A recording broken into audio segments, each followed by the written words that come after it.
देशभरात गॅसचा तुटवडा, केंद्र सरकारचा मोठा निर्णय. ESMA कायदा लागू.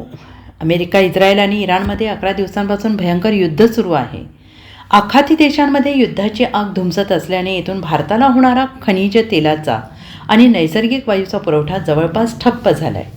त्यामुळे आता महाराष्ट्रासह संपूर्ण देशात घरगुती गॅस, नैसर्गिक वायू आणि व्यावसायिक गॅस सिलेंडरचा तुटवडा जाणवू लागला आहे.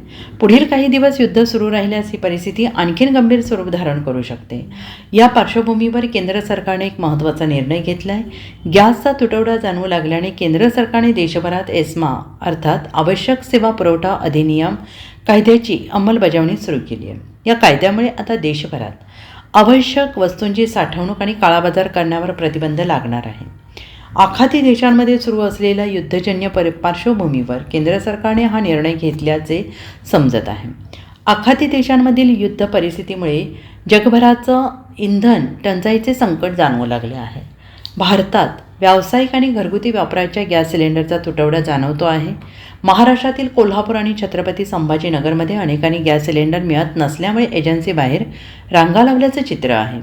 त्यामुळे आता केंद्र सरकारने देशभरात ESMA कायदा लागू केला आहे, जेणेकरून घरगुती LPG अर्थात गॅस सिलेंडरचा पुरवठा सुरळीत राहण्यास मदत होईल.